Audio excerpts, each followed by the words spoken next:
जय माँ।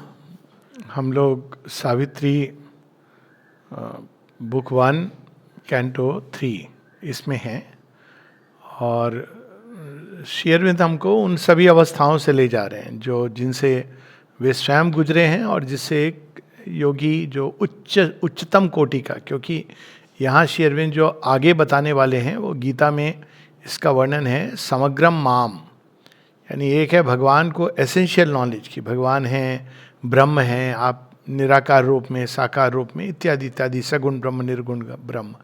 लेकिन समग्रम माम से पूरी सृष्टि में उनका कैसे कार्य चल रहा है, कैसे वो जुड़े हैं। I will tell the page, just I have not started, I will announce, please don't worry. So वो सारे समग्रम माम की बात अभी हम लोग पढ़ेंगे सावित्री में। तो page is 35, page 35, and we will read the last 5 lines from below. तो हम लोग पेज नंबर 35 पर अंतिम 5 पंक्तियां वहां से पढ़ेंगे कि भगवान से पहले, अब तक हम लोगों ने पढ़ा कि श्री अरविंद को जो दिव्यता के साथ मिलन, जिसको हम लोग कहते हैं आत्म साक्षात्कार, आत्मबोध, वो क्या होता है। वो द्वंद्व समाप्त हो जाते हैं, द्वंद्वातीत अवस्था होती है, क्योंकि हम ईगो जो द्वंद्व क्रिएट करती है उसके पार चले जाते हैं। तो वहाँ एक चिर शांति, शाश्वती शांति नेतरेशम जिसकी बात होती है, और एक चिर आनंद का आभास होता है, क्योंकि सुख दुख, अच्छा बुरा, इस पहेली से हम बाहर निकल आते हैं। लेकिन पहेली तो है, तो उसकी भी बात बाद में करेंगे। फिर वो पिछली बार हमने पढ़ा कि लेकिन ये जो आत्म साक्षात्कार या आत्मबोध होता है, ये ऐसा नहीं कि एक बार हो गया उसके बाद वो योगी हर समय उस अवस्था में रहते हैं, नहीं। उसके बाद उतार चढ़ाव, वो बीच बीच में ऊपर चढ़ते हैं और उस अवस्था में समाधिस्थ हो जाते हैं, किंतु फिर वो नीचे उतरते हैं जीवन में, उनकी प्रकृति में जो चीज़ें हैं। और ये भी बात हुई थी कि कई योगी प्रयास करते हैं कि फिर वो कम से कम संबंध रखें संसार के साथ, लेकिन इस योग में संसार में भगवान का मैनिफेस्टेशन, दिव्य के प्रकटन की बात है, तो वो उपाय तो उचित नहीं है। तो वो ऊपर नीचे अप डाउन होती है, क्योंकि हमारा शरीर मन प्राण तैयार नहीं होते हैं इस आत्मबोध को, इस आत्म प्रकाश को, इस आत्म प्रसाद को ग्रहण करने के लिए। इवन वो शांति खलने लगती है। तो इस कारण चेतना वापस आती है, बाहरी क्षेत्रों में आती है, नीचे आती है, फिर ऊपर उठती है। ऐसा करते करते एक समय आता है जब पूरी तरह व्यक्ति उस आत्म प्रसाद में जीने लगता है, वही उसकी अवस्था हो जाती है। यानी इसको अगर हम प्रैक्टिकली कहें तो ऐसा होता है कि पहले आप मोमेंट्स होते हैं जिसमें हम साइकिक बीइंग का अनुभव करते हैं, डिवाइन सेल्फ का अनुभव करते हैं। फिर ऐसे मोमेंट्स होते हैं जब हम जीवन के सुख दुख के बीच में आ जाते हैं। ऐसा करते करते waxing and वेनिंग of the moon, ये उदाहरण दिया था श्री अरविंद ने कि जैसे चंद्रमा पूर्णिमा की ओर जाता है, फिर अमावस्या की ओर जाता है, ऐसे होते होते एक समय आता है जब पूरी तरह हम लोग एक आइडेंटिफाई हो जाते हैं उस सोल के साथ। और उसके बाद क्या होता है, डिवाइन सेल्फ के साथ, क्योंकि सोल तो एक द्वार है, इंडिविजुअल द्वार है हर व्यक्ति के अंदर, जिसके बाद भगवान के अनेकों अनेकों वंडर्स। इसीलिए श्री अरविंद एक जगह लिखते हैं, dive into the multiple profundities of the soul. तो वो सच है कि सोल, इंडिविजुअल सोल एक पॉइंट है, लेकिन वो ऐसा पॉइंट है जिसके बारे में श्री अरविंद कहते हैं फैदमलेस पॉइंट। उसकी गहराई में जब हम उतरते हैं तो विश्व चेतना, उसकी गहराई में जब हम उतरते हैं तो सगुण निर्गुण, उसकी गहराई में जब हम उतरते हैं तो संसार, उसका सत्य, सब कुछ प्रकट होने लगता है। तो यहाँ पर उसको बहुत सुंदर ढंग से श्री अरविंद बता रहे हैं। पेज नंबर 35, नीचे से अंतिम 5 पंक्तियां। A union of the real with the unique. तो हर एक इंडिविजुअल सोल जो है वो एक पोर्शन है। किसका पोर्शन है? रियल का। रियल कौन है? एकमात्र रियल जो सुप्रीम है। क्यों वो रियल है? ये सारी चीजें क्या रियल नहीं है? दे आर, लेकिन ये परमानेंट रियल नहीं है, पासिंग रियलिटीज हैं। ये अल्टीमेट ट्रुथ को नहीं दिखाती हैं, वो अपरेंट थिंग्स हैं। तो इनका अपना एक ट्रुथ है, लेकिन इनको लेसर ट्रुथ्स या रिलेटिव ट्रुथ्स कहा गया है। ये सापेक्ष हैं, ये कई चीज़ों पर ये निर्धारित करता है। जैसे हमारी इंद्रियां हैं, मनुष्य की इंद्रियां एक तरह से दिखाती हैं चीज़ों को, और अगर पशु की इंद्रियां हैं वो दूसरे ढंग से दिखाती हैं। और देवता अगर उसी चीज को देखेंगे तो तीसरे ढंग से देखेंगे, और उसमें अगर हमारी भावनाएं जुड़ जाती हैं तो वही चीज जो नॉर्मल है वो भयानक लगने लगती है। तो वो देखिए, कोई भी चीज परमानेंट स्थिर अवस्था में नहीं है, शर भाव में वहीं पर है वो चीज। कई बार लोग पूछते हैं ना कि आपकी तबीयत ठीक नहीं लग रही है, पूछते हैं, तो आप अगर बोलो आपकी नहीं, मैं बिल्कुल ठीक हूँ, नहीं नहीं आप कुछ छिपा रहे हैं। भाई कुछ नहीं छिपा रहा हूँ, मैं बहुत आनंद में हूँ, क्योंकि आपकी जो इंद्रियां हैं उसके अंदर जो भावनाएं हैं उसमें जो भी भाव उठ रहे हैं वो एक प्रकार से कलर कर रहे हैं हमारी दृष्टि को। तो इसलिए इसको कहा गया ये अल्टीमेट रियलिटी नहीं है, और एक सेंस में ये रियल नहीं है क्योंकि ये अपीयरेंस है। तो रियल कौन है? एक ही है। और यूनिक कौन है? उसी रियल के अनेकों अनेकों जो जीवात्मा हैं, हर एक वो यूनिक है। तो यूनिक और रियल का मिलन। A gaze of the alone from every face, उसी बात को अब दूसरे ढंग से, एलोन कौन है? वो एकमेव द्वितीयम, लेकिन वो अनेकों नाम रूपों में अपने को प्रकट कर रहा है। तो साथ ही क्या होता है इसके साथ साथ कि हम हर एक व्यक्ति में, पशु पक्षी क्रीचर्स, उनके अंदर कहीं ना कहीं एक आभास होने लगता है कि इन सब के अंदर ईश्वर विद्यमान है। The presence of the eternal in the hours, तो दिन प्रतिदिन, घड़ी क्षण, घंटे, मिनट, इन सब के अंदर वही शाश्वत के कण, शाश्वत की शक्ति, शाश्वत का से जो प्रथम नाद, जो ऊर्जा, जो स्पंदन होता है वो इसमें उतरने लगता है। Widening the mortal mind's half look on things, bridging the gap between man's force and fate, ये हम लोगों ने पढ़ा था। अब कैसे ये ब्रिज कर रही है फोर्स ऑफ फेट, अब देखिए बड़ी इंटरेस्टिंग है। श्री अरविंद एक एक पंक्ति में इतने रहस्य डाल देते हैं। अब मनुष्य अंधा है, आधा देखता है, अब वहाँ तक कोई बात नहीं है, लेकिन वो समझता है मैं सब जानता हूँ, वो और भी बड़ी कठिनाई है। और भाग्य क्या है? भाग्य है उसका परिचय देता है उन चीज़ों से जिसको वो नहीं जानता है। डिसाइड किया कि अभी सुबह मैं घर से निकलूँगा, सूट बूट पहन के वहाँ जाऊँगा, मेरी मीटिंग है, ये है वो है। मार्ग में कोई मिल जाता है, टेलीफोन पर कोई घटना हो गई है जो अघटन घटना है, और उसकी पूरी गति बदल जाती है, कपकपी आने लगती है, बुखार हो जाता है, कितनी सारी चीज़ें ना अप्रत्याशित। तो वास्तव में क्या है, हम देख नहीं पाए। इसीलिए माँ कहती हैं कि जो एक मूल जो अंतर होता है, साइंस क्या चाहती है? साइंस चाहती है कि मैं प्रेडिक्ट कर सकूं, प्रेडिक्टेबिलिटी। लेकिन आपकी देखिए प्रेडिक्शन की कैपेसिटी कितनी कम है। आप मेटीरियल लेवल पर कुछ हद तक बता सकते हैं, लेकिन जैसे ही आप लिविंग बीइंग्स के अंदर आते हैं तो आप साइंस पूरी अपनी विज्ञान की जोर लगा दे, वो क्या नहीं बता सकेगी कि कौवा जो डाल पर बैठा है कब उड़ेगा और उड़ के किधर जाएगा। ये केवल आप अंतर्भाष से जान सकते हैं, उसकी चेतना से आइडेंटिफाई करके। मनुष्यों की तो बात ही छोड़ दीजिए, और हम लोग कितना सबके इंटेंट के बारे में कहते रहते हैं।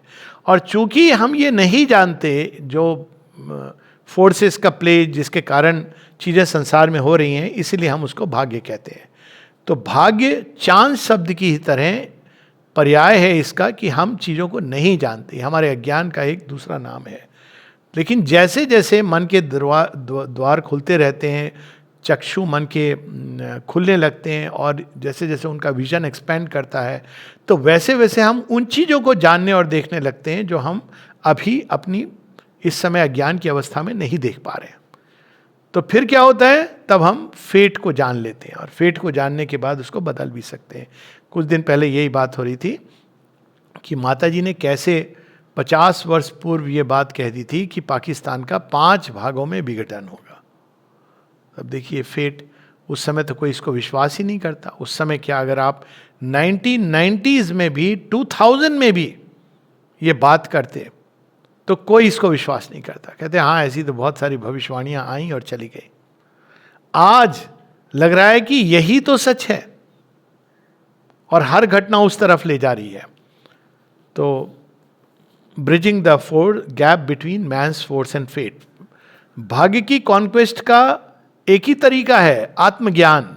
और कौन सा आत्मज्ञान? समग्र ज्ञान, जिसमें हम हर चीजों को एक नए प्रकाश में देख लें, हमारी दृष्टि का दायरा बढ़ता जाए। और यहाँ एक पंक्ति में, made whole the fragment being we are here. अब संसार में क्या चल रहा है कैसे हम जान सकते हैं? हम तभी जान सकते हैं अगर हम संसार की के अंदर जो चेतना की गति हो रही है उसको हम एक होकर के जान लें. At last was won a firm spiritual poise, a constant lodging in the eternal's realm, a safety in the silence and the ray, a settlement in the immutable. अद्भुत पंक्तियां हैं. फर्म स्पिरिचुअल पॉइस, अब वो आसन अडिग हो जाता है. पहले क्या था? वो ऊपर नीचे ऊपर नीचे, अब वो अडिग अवस्था हो जाती है. जब हम अडिग आध्यात्मिक चेतना में अडिग रूप से विद्यमान हो जाते हैं, उसमें हम एस्टेब्लिश हो जाते हैं, तब क्या होती है? एक constant lodging in the eternal's realm, काल के परे शाश्वत के का संपर्क, शाश्वत का सानिध्य मिल जाता है, और वही परमानेंट सिक्योरिटी है. इसीलिए माता जी श्री अरविंद बता रहे हैं, ए safety in the silence and the रे. कोई प्रकार की सृष्टि में जो उथल पुथल है वहाँ नहीं पहुँच सकती है, क्योंकि वो नाद स्वर के प्रारंभ, सृष्टि के प्रारंभ के पहले का है. तो उस अवस्था में आप पूरी तरह सिक्योर हैं. शिव जी की कहानी में आता है ना, शिव जी बैठे हुए हैं, हमेशा ध्यानस्थ हैं, और रावण आता है, वो तो पूरा ले जाना चाहता है कैलाश को उठा के शिव जी के साथ, और सब लोग परेशान हो रहे हैं. नंदी, जितने गण हैं, सर कुछ हो रहा है, आप कुछ करिए करिए. वो अपना शांत साइलेंस में बैठे हैं. फिर माँ पार्वती कहती हैं, देखो कुछ तो देखो क्या हो रहा है. तो देखते मुस्कुराते हैं, पाँव का अंगूठा रख देते हैं, और पूरा का पूरा भुजाओं पे पर्वत गिर पड़ता है, जहाँ से शिव स्तुति का जन्म होता है. तो ये जो शक्ति है वो कहाँ से आ रही? क्योंकि जो सृष्टि करता है, जिसने सब रचना की है, सभी शक्तियों का, सभी चीज़ों का स्वामी है, तो जब हम उसके साथ एक हो जाते हैं तो उससे बड़ी सेफ्टी क्या हो सकती है? तो ये safety in the silence and the रे, वह प्रकाश जिससे कुछ छिपा नहीं है, रे. ए सेटलमेंट इन द इम्यूटेबल, अक्षर में, अक्षर ब्रह्म में जब हम पूरी तरह स्थापित हो जाते हैं, तो ये चराचर जगत, ये जो सदैव चलायमान है, शर भाव कहा गया, ये जगत हमको प्रभावित नहीं करता है, तो हम उसमें सेटल हो गए. कितना अच्छा है ना. अगर कोई पूछे आजकल आप कहाँ सेटल होने की सोच रहे हैं तो हम ये नहीं कहें कि हम पौंडीचेरी सेटल होना चाह रहे हैं, हम भुवनेश्वर सेटल होना चाह रहे हैं, हम दिल्ली सेटल होना है. हम कहें कि हम भगवान में सेटल होना चाह रहे हैं. कितनी सुंदर बात, सेटलमेंट इन द इम्यूटेबल.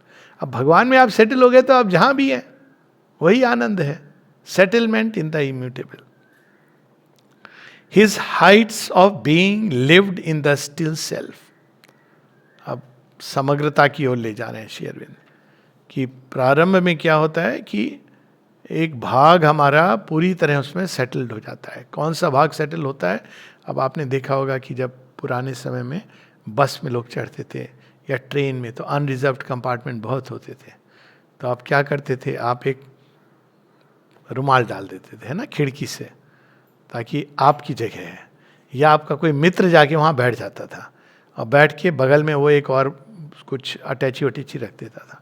कोई भी आता था तो वो कहता था कि ये हमारा मित्र आ रहा है. तो ये क्या हुआ? एक भाग हमारा सेटल्ड हो जाता है. तो ये लेकिन बहुत बड़ी बात है, क्योंकि अब हमको पता है कि ये तो हमारी परमानेंट जगह है, इसको कोई नहीं ले सकता. तो यहाँ उसका वर्णन है, a settlement in the immutable. His heights of being lived in the still self, his mind could rest on a supernal ground and look down on the magic and the play. अब वो वहाँ से मन देख रहा है जो हो रही है उथल पुथल.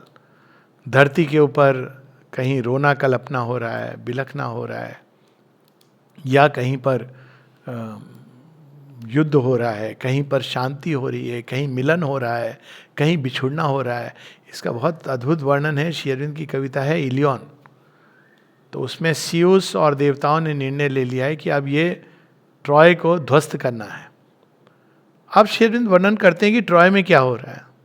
कहते हैं माताएं बच्चों को स्कूल भेज रही हैं, अग्नि जल रही है, चूल्हे में जो पति है वो बाहर जा रहे हो, कह रहे हैं हाँ शाम को मैं आऊँगा, तब हम लोग ऐसा करेंगे वैसा करेंगे, यहाँ जाएंगे वहाँ जाएंगे। तो वो, लेकिन वो माइंड देख रहा है उस प्ले के ऊपर, सीयूज देख रहे हैं, कुछ कहते नहीं है क्योंकि ये तो निर्णय हो चुका है। तो माइंड उससे, उसके अंदर क्षोभ नहीं होता, उसके सुख दुख से प्रभावित नहीं हो रहा है, वो उसको देख रहा है और वो समझ रहा है कि क्यों हो रहा है। इसीलिए magic and the play. Magic क्या होता है कि जहाँ हम, कोई ऐसी चीज होती है जिसको हम नहीं जानते थे, कल्पना नहीं कर रहे थे, और वो चीज हो जाती है अचानक। हम कहते हैं ना मैजिक, कि इसकी तो हमने संभावना ही नहीं देखी थी। तो मैजिक एंड द प्ले, ये एक दृष्टि है जिससे हम संसार को देखने लगते हैं। Where the god child lies on the lap of night and dawn, and the everlasting puts on time's disguise. God child कौन है? चैत्य सत्ता, साइकिक बीइंग। और उसकी दो माताएं होती हैं। देखिए जगह जगह ये कहानी आती है ना, दो माताएं। तो एक माता होती है जो दैत्य माता मतलब नाइट, और एक होता है दिन। ये सीधा वैदिक फ्रेज है। वैदिक फ्रेज में, ऋग्वेद में लिखा गया है कि वो शिशु जिसको दिन और रात दोनों माताएं पोषित करती हैं। रात कैसे पोषित करती है? जब अंधकार आता है जीवन में तो आपके अंदर शक्ति अर्जन होती है। देखिए जब पांडवों के जीवन में अंधकार आया तो श्री कृष्ण ने क्या सलाह दी? ये नहीं कि तुम रो, कल्पो, बिखरो, गुस्से में अपनी ऊर्जा को क्षय करो। वो कहते हैं अर्जुन को शक्ति का अर्जन करो। और जब दिन आता है तो आप भगवान के साथ हो, आनंद है, शांति है। तो night and dawn and the everlasting puts on time's disguise. जो होना है वो निश्चित हो चुका है, लेकिन वो काल की गति में टाइम्स डिस्गाइज, क्या होने वाला है। डिस्गाइज क्यों कह रहे हैं? कल क्या होने वाला है नहीं मालूम। आजकल लोग बहुत देख रहे हैं पॉडकास्ट, भविष्यवाणी से लेकर जितने प्रेडिक्शन, कल क्या होगा, आज क्या होगा, आज इंडियन गवर्नमेंट क्या कर रही है, कल क्या कर रही है इसकी। अरे भाई वो ही है सो ही जो राम रचि राखा, वही होगा जिसका निर्णय ले लिया गया है। माता जी ने इसको 50 साल पहले बता दिया है। कैसे होगा, किस रूट से होगा, प्रतीक्षा करें। To the still heights and to the troubled depths his equal spirit gave its vast ascent. तो एक और उस ऊंचाई को भी, लेकिन ऐसा नहीं कि वो अश्वपति ने उसी ऊंचाई को अपना घर बना के कहा मुझे इससे कोई लेना देना नहीं है। ट्रबल्ड डेप्थ्स, नीचे जो युद्ध चल रहा है उस विभीषिका में भी भगवान का एक काम हो रहा है। तो इक्वल एसेंट। श्री कृष्ण से कोई पूछे कि आपने क्यों महाभारत करवा दी, पूछा भी लोगों ने, धृतराष्ट्र ने उनको ब्लेम किया, गांधारी ने ब्लेम किया, अभी तक लोग ऐसा कहते हैं। श्री कृष्ण तो मौन रहे, मुस्कुरा दिए, श्राप ले लिया। लेकिन श्री अरविंद इसका रहस्य बताते हैं। एक लाइन है उनकी बंगला राइटिंग में, कहते हैं Shri Krishna through the Mahabharata saved India. सोचिए महाभारत नहीं होता तो क्या होता। युधिष्ठिर तो बेचारे धर्मनिष्ठ थे, वो तो बार बार कहते कि भाई हमारी तो ट्रीटी हो गई है, शिमला में हो गई है, लियाकत पैक्ट, हम तो ऑनर करेंगे, हम तो कुछ नहीं करेंगे। यही बोलते ना, पांडवों की तो यही गति थी, चलो ले लो कोई बात नहीं, खांडव दे दिया चलेगा, लूट लिया चलेगा। तो क्या होता? दुर्योधन का राज्य होता। दुर्योधन का राज्य होता तो क्या होता हम कल्पना कर सकते हैं। भारत में अब तक तो अधर्म कितना व्याप्त हो गया होता। तो ट्रबल डेप्थ्स, क्यों कई बार ये चीज़ें इस प्रकार से होती हैं? क्योंकि भगवान की जो बात है, जो उनकी विल है, उनका जो संकल्प है, वही तो अल्टीमेटली फुलफिल होना है। हम अगर नहीं करेंगे तो हमको पुश कर दिया जाएगा उस अवस्था में, ताकि हम वही कृत्य करें जो अंत में भगवान के संकल्प को पूरा करेगा। A poised serenity of tranquil strength, ये जो कुछ पंक्तियां हैं, श्री अरविंद को बस पिक्चराइज कर लीजिए। श्री अरविंद का दर्शन है।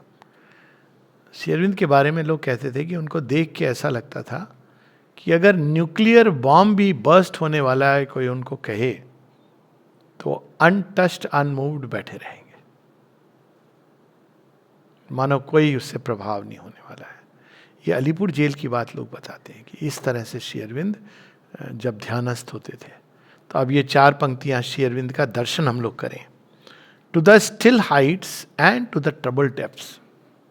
सेकेंड वर्ल्ड वॉर हो रहा है और किसी ने उनसे पूछा, काफी समय तक वो जानते थे ये युद्ध इसकी किस दिशा में जाना है। एक दिन श्री अरविंद अचानक कहते हैं, जब वो कहते हैं कि हिटलर यहां तक पहुंच गया है, श्री अरविंद कहते हैं वी शैल सी। सोचिए, रिवर्सल शुरू होता है, वी शैल सी। तो still heights and the trouble depths, his equal spirit gave its vast ascent, a poised serenity of tranquil strength। एक शक्ति जो चाहे तो एक क्षण में पूरे ब्रह्मांड को क्रैश कर दे, वो शक्ति को धारण किए हुए a wide अनशेकन look on times unrest. नोआ खाली की बात है। अब ये मैं एक इसका बैकग्राउंड में जाके कह रहा हूँ, जो मेरी अपनी इंट्यूशन है। नोआ खाली में जब इंसिडेंस होता है जहाँ पे हिंदुओं को पूरा डेमोग्राफी चेंज करने के लिए मुसलमानों ने निर्णय लिया था, और वहाँ के मेयर ने, कमिश्नर ने फ्री हैंड दे दिया था, 3 दिन तुम लोगों को जो करना है करो, ताकि वो डेमोग्राफी चेंज हो जाए और कलकत्ता चला जाए ईस्ट बंगाल में, मतलब उस समय जो बांग्लादेश से बाद में बना ईस्ट पाकिस्तान में। तो उस समय श्री अरविंद से किसी ने कहा, तो उन्होंने कह के बताया, गांधी जी कह रहे हैं कि नहीं, कोई आपको रेजिस्टेंस की ज़रूरत नहीं है, आप हृदय में अहिंसा को धारण करो। आप उन पर कोई, उन्हें रोका था, एक्चुअली अनशन किया था कि अगर हिंदू आक्रमण करेंगे वापस तो मैं आजीवन, मतलब एक आमरण अनशन करूँगा, और इस कारण लोगों को रुकना पड़ा था। यस, इट्स ए फैक्ट कि ही मतलब कट जाओ लेकिन आप लाठी ना उठाओ। श्री अरविंद से किसी ने कहा, श्री अरविंद कहते हैं how does he expect to, उसमें 2-3 उनके बड़े इंटरेस्टिंग स्टेटमेंट है, लेकिन उन्होंने कोई इमोशनल स्पीच नहीं दी। अब देखिए क्या हुआ।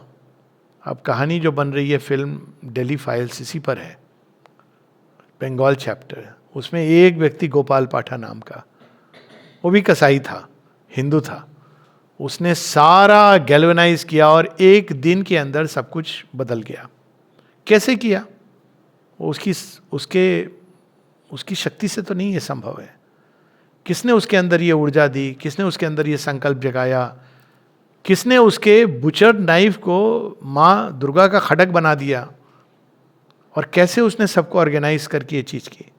अब श्री अरविंद ने बाहर से कुछ नहीं कहा, माता जी ने भी कुछ नहीं कहा, लेकिन वो ये जानते थे। उन्होंने केवल गांधी जी के बात को रिफ्यूट किया कि ऐसे तो ये नहीं हो, it can not be done this way, जैसे गांधी जी बता रहे हैं। पर क्या करना ये उन्होंने कुछ नहीं बताया। मेरे इंट्यूटिवली मैं कह रहा हूं, कहीं डॉक्यूमेंटेड नहीं है। आई एम 200% कन्विंस्ड कि उस गोपाल के अंदर इस मदन गोपाल की शक्ति थी जो प्रवेश कर गई थी। ट्रैंक्विल स्ट्रेंथ उनके लिए एक छोटी सी चीज थी। जैसे शिव जी एक अंगूठा पांव का नीचे रखते हैं और रावण क्रैश कर जाता है। वो रियली अभूतपूर्व घटना है। ये फिल्म में नहीं दिखा पाएंगे वो लोग कि एक दिन के अंदर ऐसा वो गोपाल पाठा रिवर्स करता है। इट्स 72 घंटे की कहानी है ये। एक दिन हिंदू इतने कट जाते हैं कि निर्बल होके वो भाग रहे हैं। अगले दिन रिवर्सल ऐसा होता है, और ऐसा होता है कि मुस्लिम्स अपील करते हैं कि नहीं नहीं, इसको आप रुकवा दीजिए, ले जाओ कलकत्ते को। ये कैसे संभव है? कोई एक मनुष्य नहीं कर सकता है। तो ट्रैंक्विल स्ट्रेंथ श्री अरविंद जब द्वितीय विश्व युद्ध में, और अभी भी वो इसी प्रकार से काम कर रहे हैं। A wide, unshaken look on time's unrest faced all experience with unaltered peace.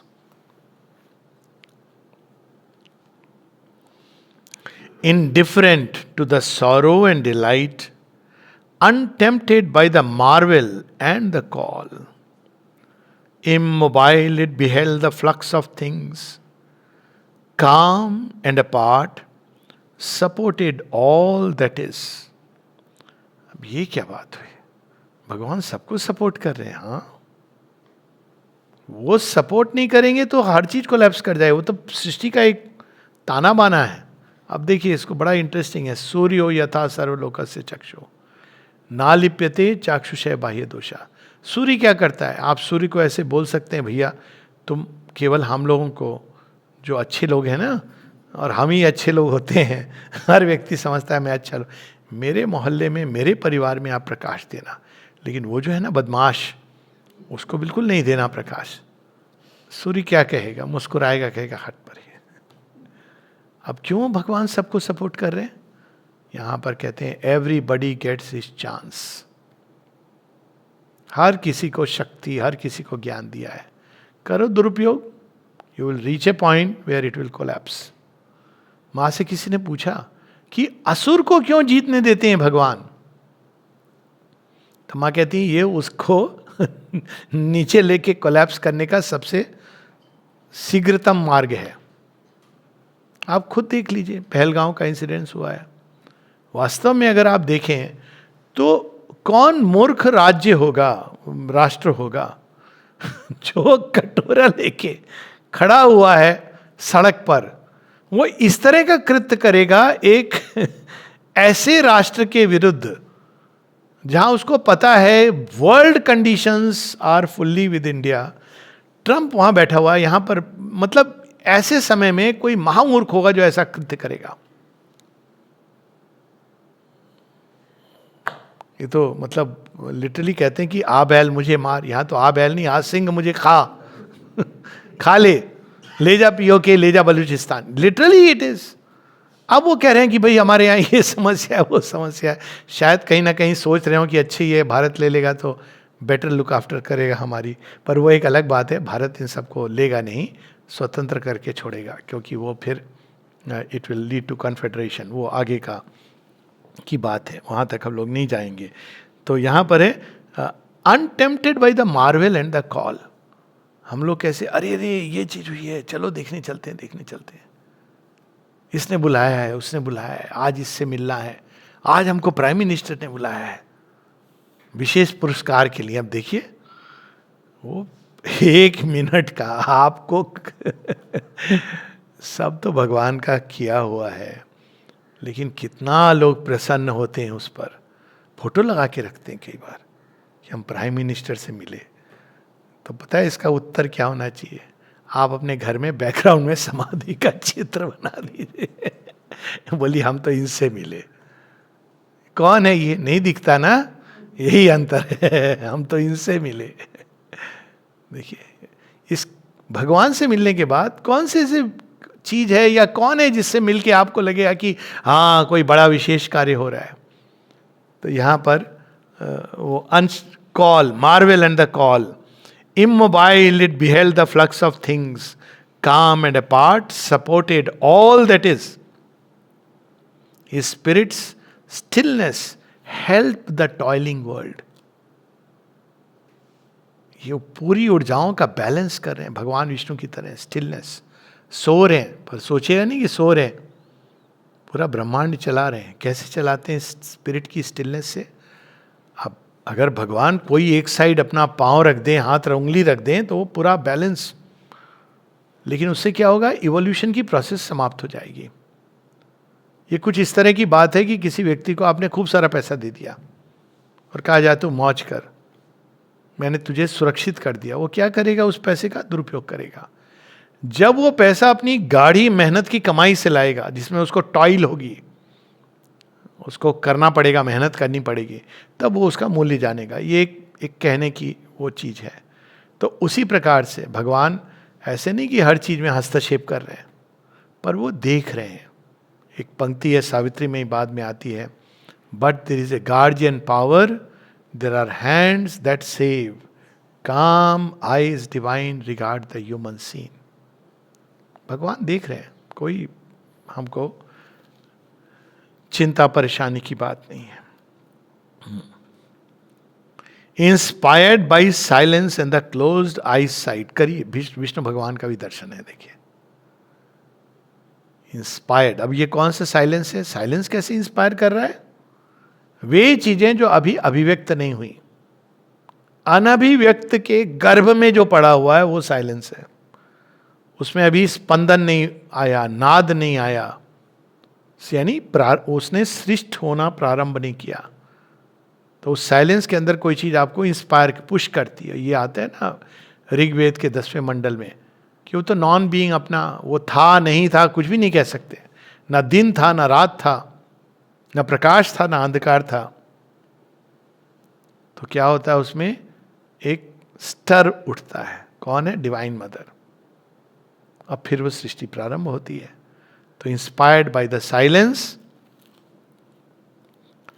and the closed eyes sight, his force could work with a new luminous art on the crude material from which all is made, and the refusal of inertia's mass and the grave front of the world's ignorance and nascent matter and the huge error of life. आंखें मुंदी है, सब देख रहे हैं, कर रहे हैं। ये श्री अरविंद की जो पोयम है महात्मा, उसमें ये बात आती है। महात्मा नहीं, राक्षसा। उसमें सारे ऋषिगण जाते हैं श्री कृष्ण के पास, कहते हैं कुछ करिए रावण का, क्या करना है। मुस्कुराते हैं, सबको यज्ञ भंग कर रहा है, ऐसा कर रहा है, वैसा कर रहा है। तो वो कहते हैं कि बोलो तुम लोग क्या करूं। तो सब ऋषिगण कहते हैं अंत होना चाहिए इसका, स्वाभाविक है। कहते हैं समस्या ये है कि उसने सत्य को पकड़ा हुआ है। रावण ने सत्य को पकड़ा हुआ है। कहते हैं उसने सत्य के आधे सत्य को पकड़ा है। क्या सत्य है? अहम ब्रह्मास्मि, आई एम गॉड। बात तो सही है, पकड़ा हुआ है उसने। तो कहते हैं हाँ, लेकिन कहते हैं लेकिन वो आधा सत्य उसका जो है वो नहीं जानता कि एवरीथिंग इज गॉड। तो उसका विनाश तो होगा। कब होगा? कब होगा? तो कहते हैं कि देखो, पशु से राक्षस और राक्षस से असुर के इवोल्यूशन में एक एओन लगा है, कल्प लगा है। तो पहले असुर तत्व को पूरी तरह धरती पर जब स्थापित हो जाएगा, तब असुर से एक मनुष्य, मनुष्य से देव मानव, तब ये संभव है। पशु से सीधा मनुष्यत्व नहीं प्रकट हो सकता।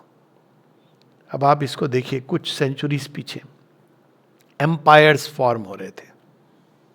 भगवान नहीं थे, बिल्कुल थे। स्वयं श्री अरविंद ऑगस्टस सीजर के रूप में थे। ऑगस्टस सीजर का एम्पायर कहाँ से कहाँ था? ग्रीस, उसके भी उधर थोड़ा इजिप्ट तक था। और कहते हैं कि सबसे सुंदर एम्पायर था। भारतवर्ष में भी थे एम्पायर्स, अशोक का, कनिष्क का। एम्पायर्स ऐसे थे भारतवर्ष में जो अफगानिस्तान तक गए थे।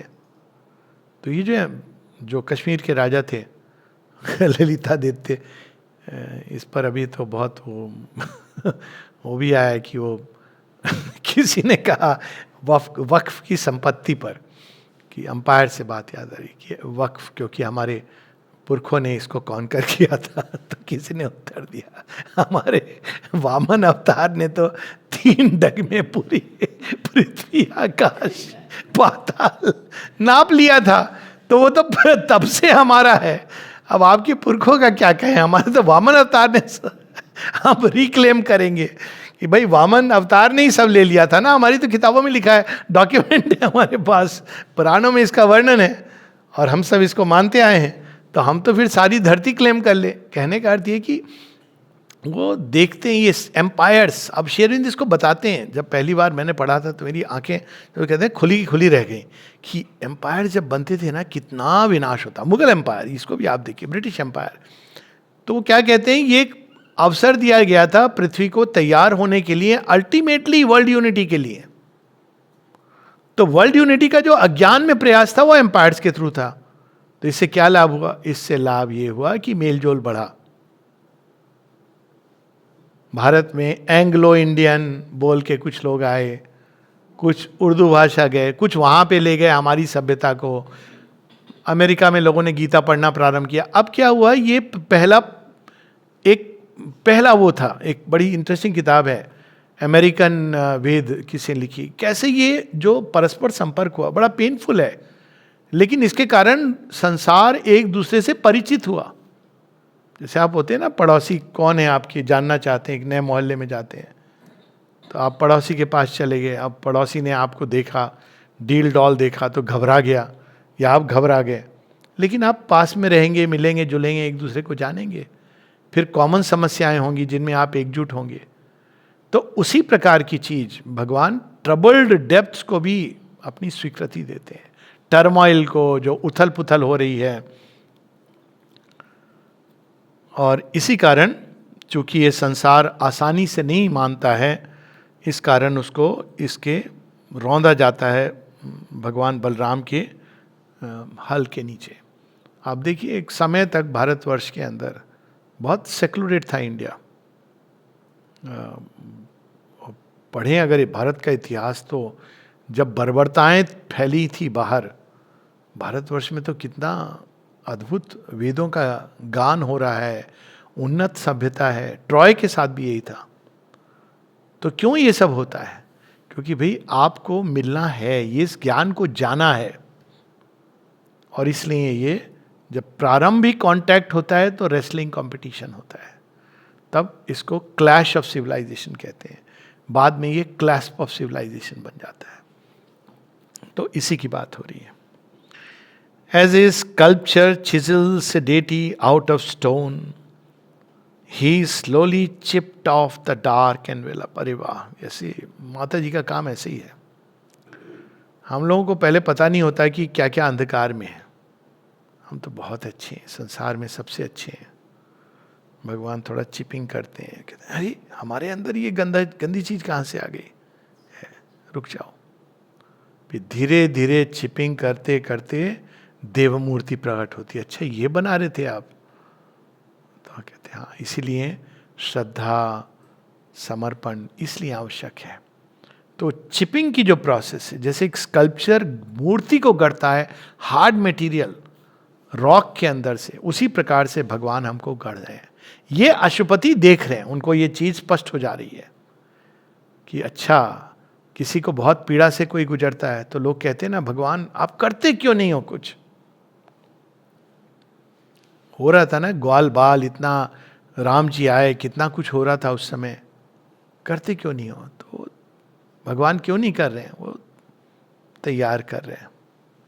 पांडवों के साथ क्यों नहीं कुछ कर दिया उन्होंने अचानक? तैयार कर रहे हैं। चिपिंग चल रही है ताकि आपके अंदर से, और जितना बड़ा आपका कर्म होने वाला है उतनी अधिक आपकी चिपिंग होगी। जितनी सुंदर देव प्रतिमा गढ़ने वाली है उतना अधिक, ये जगह जगह पर सावित्री में आता है। इस बात को अशुपति देख रहे हैं कि कैसे भगवान एक स्कल्पचर की भांति, एक शिल्पकार की भांति हमारे जो बाहरी, जो जड़ तत्व से जुड़े हुए, जो हमारी जड़ताएं हैं, अंधताएं हैं, मूर्खताएं हैं, उसको धीरे धीरे हटाते हैं और हट के उसके अंदर से प्रकाश निकलता है। भगवान के तरीके बड़े अनोखे हैं। देखिए, एक व्यक्ति को लगता है नहीं मैं जो समझता हूँ बिल्कुल सही है, तो पहले उसकी वाइफ समझाएगी कि नहीं तुम गलत हो सकते हो, नहीं सुनेगा, फिर बच्चा आके बोलेगा। अब क्या होता है ना, आप दुविधा में आ गए, अब बच्चा बोल रहा है तो आप सोचोगे कि हाँ शायद देयर इज सम ट्रूथ। अच्छा, आपने कहा कि नहीं मैं विवाह नहीं करूँगा, ये सब पछड़े में नहीं, कोई बात नहीं, आपका पड़ोसी आपको कहेगा, आपका मित्र कहे, कोई ना कोई तो कहेगा। और यदि कोई नहीं कह रहा है तो आपको अभी भगवान ने अंधकार में रहने दिया है। तो ये देखिए कैसे चिपिंग होती है, पेनफुल होती है, दुख पहुंचता है। लेकिन अगर आप इसको सही ढंग से लें तो ये बहुत बड़ा प्रोग्रेस का एक माध्यम हो सकता है। ये यहां ही कौन है? भगवान। लेकिन अशुपति देख रहे हैं भगवान की लीला को, उसको समझ रहे हैं। क्या लीला है? As a sculpture chisels a deity out of stone, पत्थर से जैसे देव मूर्ति गढ़ी जाती है। He slowly chipped off the dark envelope, line of defence of nature's ignorance, the illusion and mystery of the inconscient. सबसे बड़ी समस्या है कि व्यक्ति बदलना नहीं चाहता है। मानो पता नहीं कौन सा कोई बहुत बड़ा ये बात कभी समझ नहीं आती कि क्यों नहीं बदलना चाहता है। इतनी सारी समस्याएं, कठिनाई हैं, अज्ञान से भरा हुआ है, लेकिन बदलना नहीं चाहता है। तो भगवान फिर क्या कहते हैं, कभी कभी वो कहते हैं अच्छा तू तो बदलेगा नहीं, पर मैं तो बदल के छोड़ूंगा। खासकर जब आप हैंड ओवर कर देते हो तब पता नहीं होता है। लोग अक्सर कहते हैं आश्रम के बारे में, डिवोटी कोई भी मुड़ता है सीरियस डिसीजन लेके, सही कहते हैं कि आप, अरे वाह, आप मैं डिवाइन लाइफ जीऊंगा, दिव्य जीवन की ओर, कितना अद्भुत है, माता जी का यंत्र बनूंगा। तो माता जी देखती हैं ठोक बजा के, अच्छा ये तो लोहा है पर यंत्र बन सकता है। तो क्या करेंगी नेक्स्ट, आपको भट्टी के अंदर डाल देंगी। बोले ये क्या कर दिया माँ, ये तो जल रहा है ये। हाँ तुमने कहा था ना। और अगर आप थोड़े सॉफ्ट, वो थोड़ा अलग मटेरियल है तो वॉशिंग मशीन में, वॉशिंग मशीन तो बहुत प्रॉब्लम है बंद कर दी है, आप स्टक हो किसी व्यक्ति के साथ या किसी डिपार्टमेंट के साथ, आप नहीं निकल सकते हो। आप करते रहो, आप बोलो भगवान कब खोलोगे दरवाजा, वो तो अपने टाइम पर खुलेगा। जब महल पूरा है ना, ये भगवान की, इसको ये वॉशिंग मशीन है। अब आप बोलोगे नहीं वॉशिंग मशीन में नहीं जाऊंगा, आप बहुत कॉन्शियस हो गए, तो भगवान कहे अच्छा मैं तुझे खुद अपने आप साफ करूं। हाँ, उठाएंगे और धोबी पछाड़ योग होगा, उठा उठा के पटकेंगे ताकि आपका मैल निकले।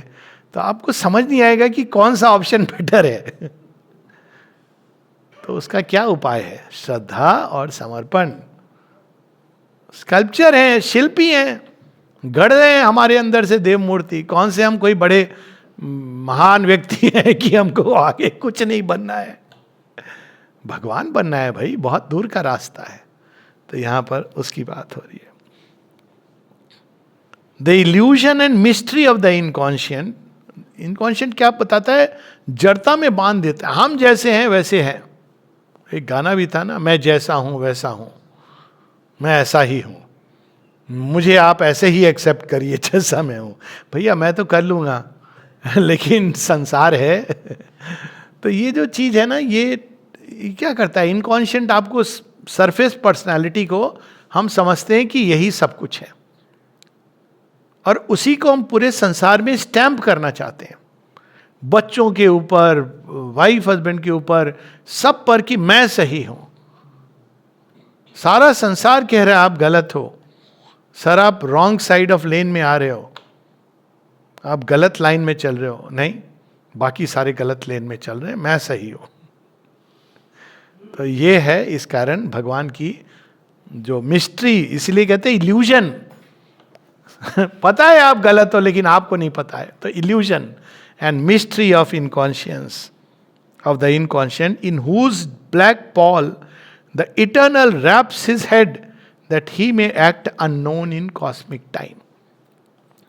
अब आप गलत लेन में चल रहे हो, क्या हुआ एक फिल्म का सीन है, इससे में आप, सारी कार सामने से आ रही, सारी गाड़ियां आपको सब बोल रहे हैं गलत दिशा में हो, आप नहीं समझ रहे हो। अब क्या हुआ, एक गाड़ी आई साइड से आपसे टकरा गई, आप पूरा टर्न हो गए 180 degrees, now you are back on track. ऐसा भी करते हैं भगवान इन हुज ब्लैक पॉल, काले कपड़े में छिपे हुए हो, भगवान आपको सही रास्ते पर ला रहे हैं। और अगर इस तरह से हम देखें तो हर चीज जीवन में आपको, हमें प्रगति का मार्ग खोल देती है। A splendour of self creation from the peaks, a transfiguration in the mystic depths, a happier cosmic working could begin and fashion the world shape in him anew. अब अशुपति अनुभव कर रहे हैं भगवान के ओरिजिनल प्लान को, क्या है, स्प्लेंडर ऑन द पीक्स, और उस परिवर्तन को पहले अपनी डेप्थ में, इसको माता जी बताती रिवर्सल ऑफ कॉन्शियसनेस, वो देख रहे हैं अंदर में। संसार कहेगा कि आप तो बदल नहीं रहे, कुछ नहीं बदला आप में, कैसा योग कर रहे हो, कुछ तो नहीं बदला। आपको पता है कि आप बदल रहे हो, कहाँ बदल रहे हो, mistake transfiguration in the depths. लेकिन जहाँ बदल रहे हो केवल आप उससे परिचित हो और कोई नहीं। ए happier cosmic working could begin and fashion the world shape in him undue. और उससे पूरा संसार अब आप एक नई दृष्टि में देखने लगते हो। वो दृष्टि क्या है, पेज 37, पहली line, God found in nature nature fulfilled in God, विभक्ति समाप्त हो जाती है। भगवान का खेल सब जगह दिखाई देने लगता है। नेचर जो छिपा रही थी भगवान को, उसके हर खेल में आप देखने लगते हो, हे नाग देवता, हे गौ माता, हे पृथ्वी देव माता, हे सूर्य भगवान, हे नदी, सबके अंदर वो जो छिपा है वो अपने आप को प्रकट करने लगता है। God found in nature. शरोभाव, पर्वत वो भी पूजनीय हो जाता है, हर चीज, क्योंकि God found in nature. Nature fulfilled in God. प्रकृति की किसी भी चीज को हम उसको पूर्णता से नहीं समझ सकते जब तक हम उसको भगवान से नहीं जोड़ते। तो नेचर फुलफिल्ड इन गॉड, यही है समग्रम माम। अब ये सारी जो चीजें हैं अश्वपति के अंदर घटित हो रही हैं, वो अपने अंदर इसको अनुभव कर रहे हैं। Already in him was seen that task of power. अब उनकी दृष्टि संसार को ऐसे देख रही है। Life made its home on the high tops of self. His soul, mind, heart became a single sun. यही रूपांतरण की प्रोसेस। पहले क्या होता है, माइंड, हायर माइंड, हृदय, ये चेंज हो जाते हैं। आपके हृदय की गहराई में आपके अंदर केवल भगवान के लिए, माँ के लिए प्रेम है, और आपके मन प्रकाशमान हो गया। लेकिन जीवन, पैशंस जो बार बार तूफान की तरह ऊपर उठेंगे, नहीं, वो नहीं बदले। तो यहाँ उसकी बात हो रही है। Only life's lower reaches remained dim. ये नहीं कि एक साथ रूपांतरण हो गया, मन प्रकाश युक्त हो गया, हृदय की गहराई में पूरी तरह माँ के लिए प्रेम है, लेकिन बाहरी चेतना जो पूरी तरह निश्चेतना से, लोअर वाइटल से, जड़ तत्व से जुड़ी हुई है, वो परिवर्तित नहीं है। वहाँ पर प्रकाश अभी नहीं पहुँचा। But there too in the uncertain shadow of life there was a labor and a fiery breath. The ambiguous, cowled, celestial pusa worked, watched by the inner witnesses, moveless peace. किसी को बाहर नहीं समझ आ रहा है कि आप बार बार क्यों गिर रहे हो, क्यों उठ रहे हो, लेकिन अंदर में जो विटनेस है, साक्षी, वो देख रहा है कि धीरे धीरे धीरे इसके अंदर में रसगुल्ले का जो स्वाद है वो धीरे धीरे ये समझ रहा है, समझ गया है कि ये विषाक्त है, और अब ये इसको बाहर निकाल रहा है। वो भगवान जानते हैं, लेकिन बाहर से वो चीज़ दिखाई नहीं दे रही है। तो वहाँ पर भी एक फायरी वर्किंग हो रही है। और क्या शब्द यूज कर रहे हैं Shri Aurobindo? Uncertain shadow of life, there was a labour and a fiery breath. एक लेबर चल रहा है, बाहर से देखने से ऐसा लगता है उसको फिर गुस्सा आ गया, आपको मालूम नहीं है उसके अंदर क्या हो रही है। शायद अब वो पीड़ित हो रहा है कि मेरे अंदर फिर से क्रोध क्यों आया, आपको बाहर से नहीं पता चलेगा। और मैंने लोगों को बदलते देखा है इस प्रकार। उसके अंदर में कोई चीज शुरू हो गई है, लेबर हो रहा है, अंदर में श्रम हो रहा है, और वो बड़ा धीरे धीरे वो श्रम और अधिक तीव्र होने लगता है। और The ambiguous cowled celestial pusa worked. भगवान है लेकिन कैसे काम कर रहे हैं, देखिए क्या अद्भुत लाइन है शेयर। काउल्ड प्यूजा, काउल्ड मतलब छिपे हुए, खुल के नहीं काम कर रहे हैं। तो ऐसा लगता है कि अरे भगवान, आप तो ओमनीपोटेंट हो, तो आपको तो झटके से कर देना चाहिए। नहीं, कुछ कारण है कि वो धीरे धीरे धीरे धीमी आंच पर रोस्ट होते हैं हम, ताकि अच्छी चपाती बन, सब तरफ से सिक जाए। तो वो पूरा काम ऐसे चलता है, काउल्ड प्यूजा। ऐसा लगता है कि अरे भगवान, आपको हमने ऑफर किया था, फिर ये कैसे विफल हुआ।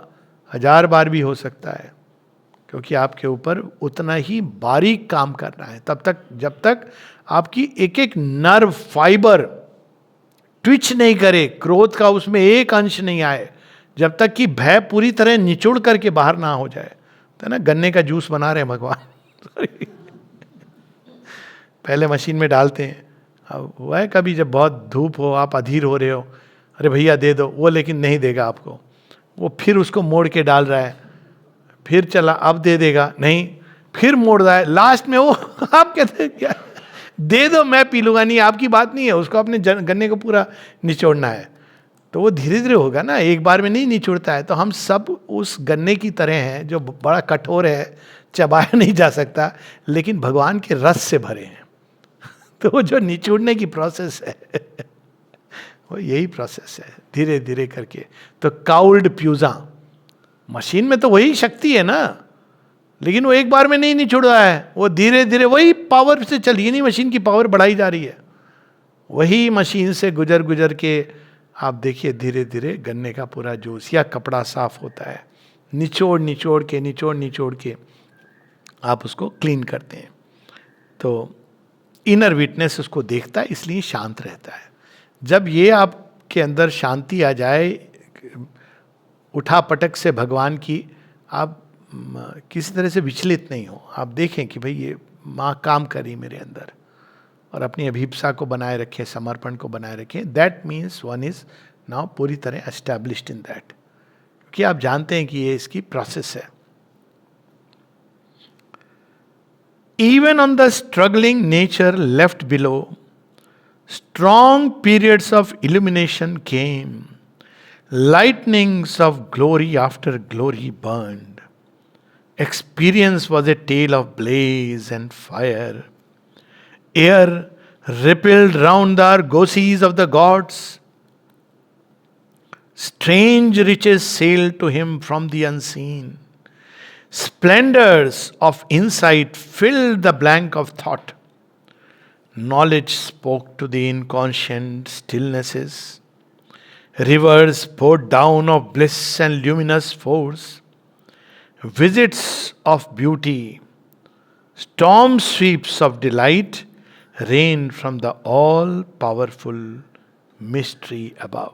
ये पूरा एक सेंटेंस है। अब ये जो वर्किंग होती है, इसमें धीरे धीरे आप देखते हैं कि वो भाग जो पूरी तरह रेजिस्ट कर रहा था, अब उसी में कोई चीज सहयोग देने लगती है।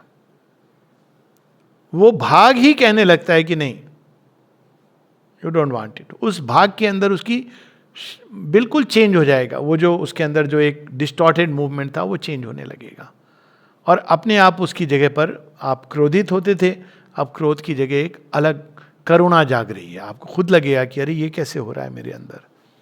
तो वो जो चेंज आता है उसका वर्णन है कि even on the struggling nature left below, एक झटके में चेंज नहीं होता है, धीरे धीरे। Strong periods of illumination came, lower vital में भी आता है, जहाँ क्रोध, भय, सेक्सुअलिटी और भी जो मोह, इन सब के अंदर एक अंदर से ही कि अरे ये क्या है, किस मोह के पाश में मैं बंधा हूँ। तो आपको ये सोच के नहीं, आप सोच के नहीं कर सकते इस चीज को। आप सोच तो ये बताएगी कि नहीं होना चाहिए, लेकिन आप हेल्पलेसली जा रहे हैं। अब उस भाग्य के अंदर ये चेंज आ रहा है। तो ये देखिए, वो पहले लाइन थी ना, each part in us desires it's absolute, और फिर वो कहते हैं कि इवन इन दिस नेचर, वो फ्री एसेंट, मतलब स्वीकृति माँ की वर्किंग के लिए उस पार्ट को देनी है। क्यों? क्योंकि अगर वो अपनी स्वतंत्र स्वीकृति नहीं देगा तो माँ थोड़ा दबाव डालेंगी तो वो टूट जाएगा, बिखर जाएगा, रिवोल्ट आ जाएगा। इसलिए माँ धीरे धीरे करती हैं। और तब क्या होता है? Experience was a tale of blaze and fire, air rippled round the argosies of the gods. तो देवत्व की जो सुगंध है, देवत्व का जो वातावरण है, जो एटमॉस्फियर है, वो अब धीरे धीरे उस व्यक्ति के अंदर, उसकी ऊर्जा क्षेत्र में कार्य करने लगता है। Strange riches sail to him from the unseen, ऐसी शक्तियाँ जागृत होने लगती हैं, इस प्रकार की संभावनाएं जो अनसीन में छिपी थीं। Splendours of insight filled the blank of thought, नहीं जानते धीरे धीरे की इंसाइट आती, अरे ये तो ये है, अरे ये इस प्रकार से है। तो insight, knowledge spoke to the inconscient stillnesses, rivers pour down of bliss and luminous force. यही है गंगा स्नान, ऊपर से जो गंगा उतर रही है, गंगा, यमुना, सरस्वती, सप्त नदियाँ, कावेरी, नर्मदा, गोदावरी, छूट गई कोई? गंगा, यमुना, सरस्वती, कावेरी, कृष्णा, गोदावरी, नर्मदा, ये 7 नदियाँ हैं ना जो ऊपर से उतर रही हैं हमारे अंदर, और ये ब्लिस, आनंद के अनेक अनेक रूप, अनेक अनेक प्रकार के ज्ञान अंदर में उतरने लगते हैं. विजिट्स ऑफ ब्यूटी, सौंदर्य बोध, storm sweeps of delight rained from the all powerful mystery above. धीरे धीरे भगवान हमको तैयार करते हैं अपना राज्य सौंपने के लिए. ऐसा नहीं कि वो एक दिन में ट्रांसफर ऑफ पावर होता है. कहते हैं हाँ ठीक है, अब तुम्हें, तुम्हारे हाथ में मैं दे रहा हूँ धीरे धीरे, कि तुम उसका कैसा सदुपयोग कर रहे हो, दुरुपयोग कर रहे हो. कहीं तुम्हारा अहंकार तो नहीं बढ़ा चला जा रहा है, कहीं तुम इसके कारण, जैसे हुआ ना कई योगियों के साथ, पद भ्रष्ट तो नहीं हो रहे हो. तो वो धीरे धीरे करके पोरिंग होती है. Thence stoop the eagles of omniscience. आप देखिए, समग्रम माम, वो ज्ञान जो विस्तार में भगवान की सृष्टि को भगवान की दृष्टि से हमको समझाता है.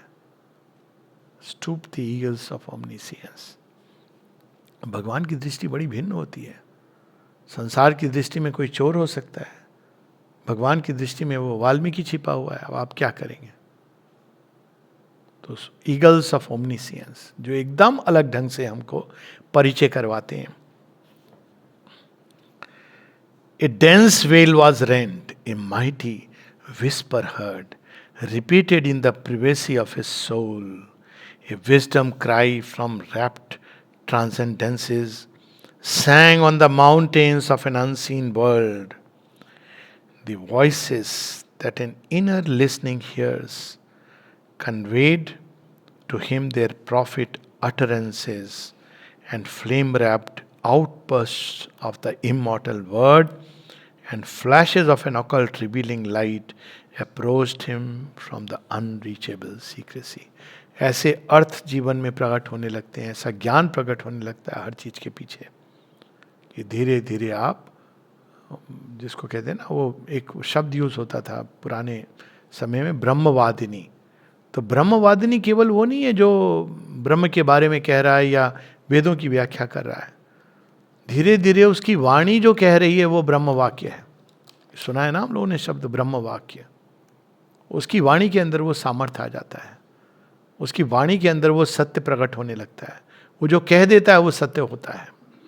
तो यहाँ उसी का कि जब वो वेल, जो पर्दा है, वो हट जाता है, फिर भगवान तो विस्पर ही करते हैं, लेकिन वो माइटी है. भगवान अगर कह दें विजय तेरी होगी पार्थ, किसी ने नहीं सुना है, कोई विश्वास नहीं कर रहा है, लेकिन विजय तेरी होगी. Mighty whisper. अनाउंस करके नहीं बोल रहे. अनाउंस करने से तो प्रॉब्लम हो जाएगी ना. वो मीडिया आ जाएगा कृष्ण जी के पीछे, आप बड़े बायस्ड हो, हाँ, आप यदुकुल के हो, कजिन ब्रदर हो, इसलिए आप ऐसा, मीडिया पीछे पड़ जाएगा कृष्ण जी के.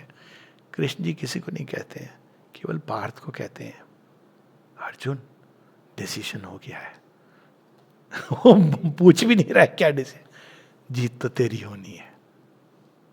ये देखिए, माइटी विस्पर. विस्पर है, सब नहीं सुन रहे. प्राइवेसी ऑफ द सोल में आप जानते हो भगवान का sanction. The voices that an inner listening hears conveyed to him their prophet utterances. क्या होने वाला है वो आप ना केवल देख रहे हो, बल्कि आपकी वाणी में वो प्रकट हो रहा है. And flame wrapped outburst of the immortal word. अचानक उद्गीत, गीत के रूप में आपके अंदर से एक भाव प्रकट हो रहा है. इमॉर्टल वर्ड, आपको पता नहीं है, लेकिन वो भाव वास्तव में अपने आप में एक वेद है. सामवेद की रचना ऐसे हुई ना, सारे गीत हैं. कैसे गीत हैं? वो भाव से प्रकट हो रहे हैं, भाव की तरंगों से, लेकिन इमॉर्टल है. ऐसे बहुत सारे गीत हैं, केवल सामवेद में तो नहीं है. मीराबाई के भजन है, सूरदास के हैं, कबीरदास जी की वाणी है. ये सभी तो उद्गीत हैं, ये सामवेद के. हम उसको ऑफिशियली कहें ना कहें, लेकिन ये तो इमॉर्टल है ना, इसको आप कभी हटा नहीं सकते हैं. तो immortal word and flashes of an occult revealing light approached him from the unreachable secrecy. यहाँ पर हम लोग रुकेंगे और अगले रविवार को, next Sunday, we will meet again. जय मां.